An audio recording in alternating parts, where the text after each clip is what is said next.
võime veel ette kujutada, mida tundsid need sajad inimesed, kes Nõukogude okupatsiooni tingimustes siia Pagari tänava keldrikorruse vangikongidesse vangistati ning mida kõike pidid nad siinsetes ebainimlikes tingimustes taluma. 1912. aastal valminud Pagari tänav 1 hoone ajalugu on sama kirev kui tema uhke jugendstiilis fassaad.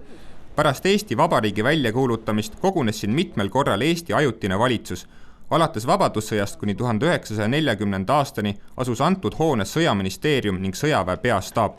Järgnevatel Nõukogude okupatsiooni aastatel muudeti siinsed keldrikorruse ruumid aga kurikuulsa NKVD kinnipidamiskongideks, kust algas tuhandete represseeritute kannatuste rikas teekond tundmatusse.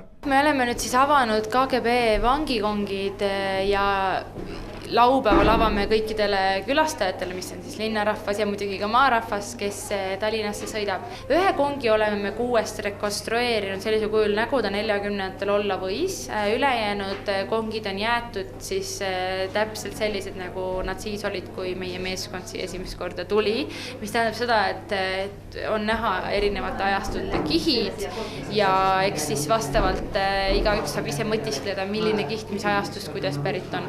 Me loodame, et väga palju siia sisse astub. Me oleme omalt poolt andnud parima, et lisaks maja ajaloole tutvustada ka siin lähiajalugu, okupatsioonide perioodi ja olulisemaid daatumeid selles perioodis. Ja muidugi Eesti inimese jaoks on see mälu koht. Üks hall ala, mis seni oli suletud, aga millest tuleks rääkida selles võtmes just, et analüüsi ja hariduslikus perspektiivi kaudu. Kuigi Jossif Stalini surm 1953. aastal tõi teatava leevenduse repressiivaparaadi senisesse tegevusse ning Pagari tänava kongide otstarve mõningal määral muutus, säilitasid sealsed kõhedust tekitavad ruumid oma näo kuni Nõukogude okupatsiooni aja lõpuni. Alates 50-ndest tegelikult ikkagist neid otseselt kongidena ei kasutatud. Siin oli siis hoiti dokumente, oli KGB arhiiv, küll olid alles ikkagist teatud piinamiskohad või sellised inimeste hoidmiskohad. Ja üks neist on kartser, mis on suhteliselt originaalkujul säilinud, mis on paljudes mälestustes, inimesed räägivad sellest kartserist.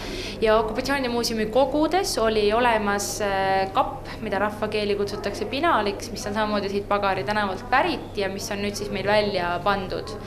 Ja meil oli ka olemas kartseri uks, oli olemas nende kongide plaan, et meil on meie kogudes oli mõni ese, mis sai nüüd täna oma koju tagasi rännata.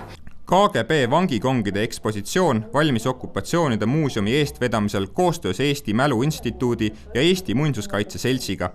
Vangikongide avamise projekti toetajad on Kultuuriministeerium, Eesti Kultuurkapital, Eesti Sõjamuuseum ning Okupatsioonide muuseum.